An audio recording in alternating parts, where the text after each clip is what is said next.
My aunt was a storm that never passed. From the moment I walked into her house, I was nothing but a burden to her. You think you deserve a bed? There's the floor, don't make a sound. I'm just tired, Aunt. Please. Tired? What about me? You don't deserve pity. Your mother's dead and you're just lucky I'm still breathing to feed you. That was the first night. I was 11, sleeping on the cold tile, with the weight of her hatred pressing down on me like 1,000 bricks. She never hid her disdain. She screamed, she hit. She punished every mistake like it was a crime against her entire existence. If I spilled a drop of water, she'd call me clumsy and stupid. If I forgot to do a chore, she'd lock me out in the rain. Aunt, please, can I have some food? Did I say you can eat? You're lucky I don't throw that food out instead of wasting it on you. When I cried, she laughed. When I begged, she sneered. She never stopped reminding me I was unwanted, an accident, a reminder of her dead sister she hated more than life itself. She had a son and daughter, spoiled, rotten brats who never faced her wrath.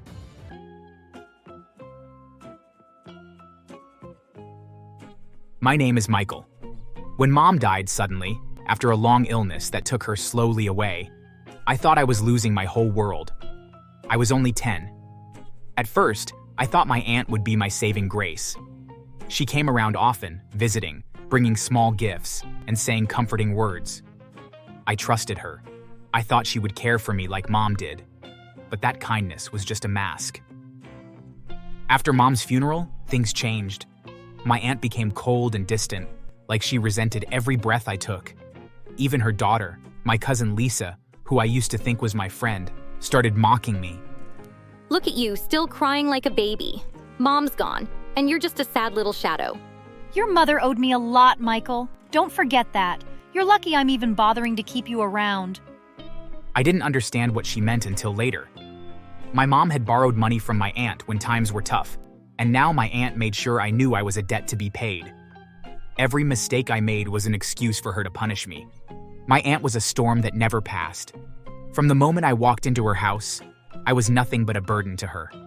You think you deserve a bed? There's the floor, don't make a sound. I'm just tired, Aunt. Please. Tired? What about me? You don't deserve pity. Your mother's dead and you're just lucky I'm still breathing to feed you. That was the first night. I was 11, sleeping on the cold tile, with the weight of her hatred pressing down on me like 1,000 bricks. She never hid her disdain. She screamed, she hit. She punished every mistake like it was a crime against her entire existence. If I spilled a drop of water, she'd call me clumsy and stupid.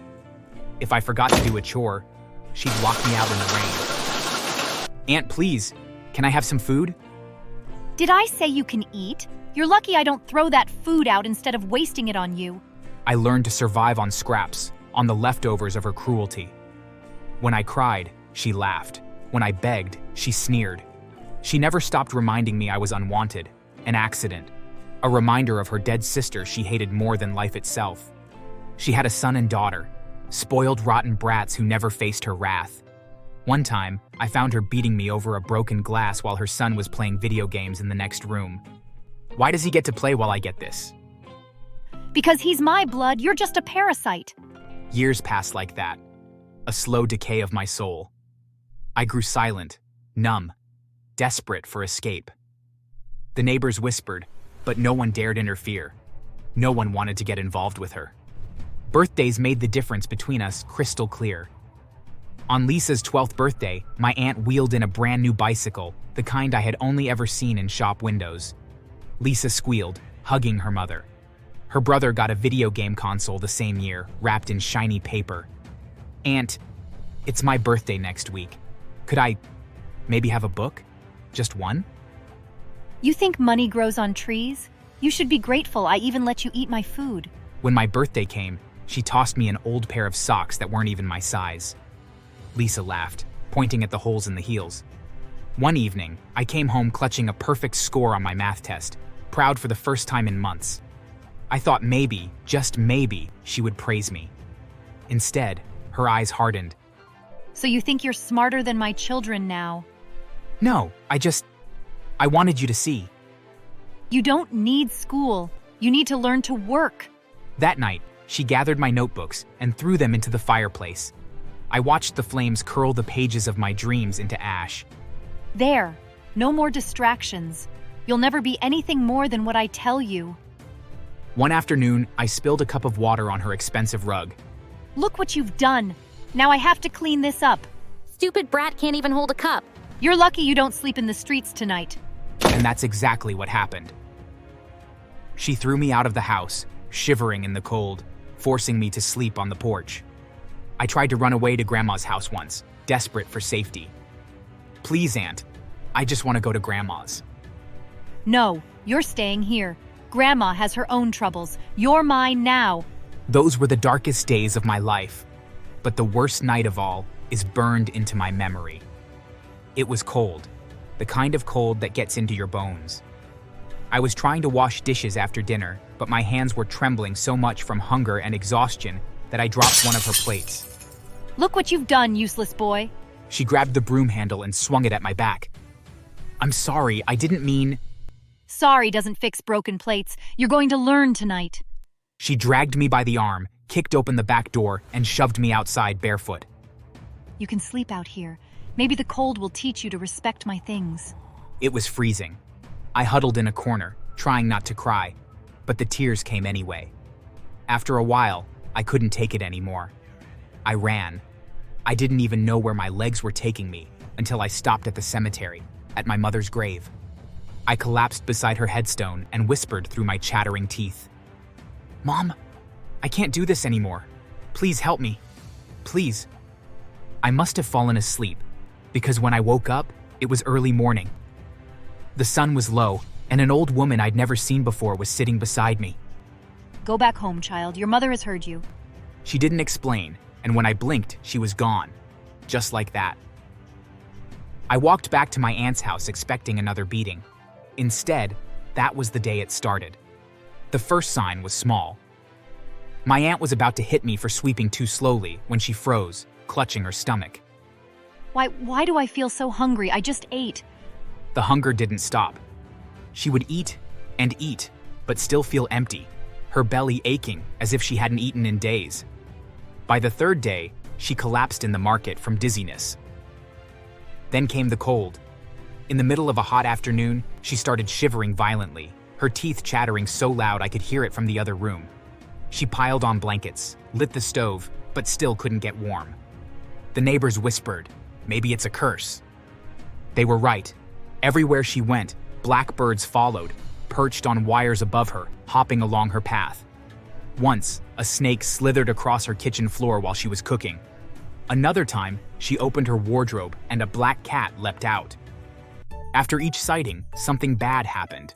A pot of boiling water spilled on her leg. She slipped on the stairs and fractured her wrist. She lost money from her purse without explanation. At night, she heard voices, my mother's voice, whispering from the shadows. You remember the cold you gave him? Do you feel it now? She'd scream, run outside, and the neighbors would see her shouting at nothing. Lisa, her daughter, started avoiding her. Her son wouldn't sleep in the same room. By the end of the month, the bad luck had worn her down to skin and bone. The haunting started subtle. A mirror in the hallway cracked straight down the middle without anyone touching it. Food spoiled within hours of being cooked, the meat turning gray and slimy. Clocks stopped ticking every night at exactly 2:15 a.m. The same time my mother had taken her last breath. Lisa woke screaming one night. There's someone standing at the window! But when Aunt rushed in, the figure was gone, though neighbors later whispered they had seen the shadow of a woman in white drifting past the glass. One morning, Grandma came to the house and packed the kids' bags. You're coming with me. Your mother needs help. That help was a bed in the psychiatric hospital. The day she was admitted, she kept swatting at the air, screaming, Get away from me. I can feel her breathing on me. Life moved on. I stayed with Grandma too. I went back to school, worked hard, and started chasing my dream, to be an architect. The house was quiet, without the constant shouting. Months later, Lisa and her brother went to visit their mother in the hospital. The nurses said she'd been calmer. But that day, 2 mentally unstable patients suddenly attacked them for no reason, beating them so badly they needed stitches. Some said it was just bad luck. I knew better. My mother wasn't finished, and she wouldn't be until the last of their suffering matched mine. Years later, when the dust of revenge had settled, I built a different life. I became the architect I had once dreamed of being, drawing lines and raising walls that would protect rather than confine. My home was warm, filled with laughter, the kind of love my mother gave me. Meanwhile, my aunt wasted away in the hospital, forgotten even by the children she spoiled. The bicycle rusted, the video games broke, and her gifts could not buy loyalty. Sometimes, I drive past the hospital on my way to work. Through the window, I see her sitting there, staring at nothing, lips moving as if still arguing with shadows. You gave me nothing, Aunt. And yet, I have everything. If you enjoyed this story, you know what to do. Like, subscribe, and maybe light a candle for me, because you never know who's listening.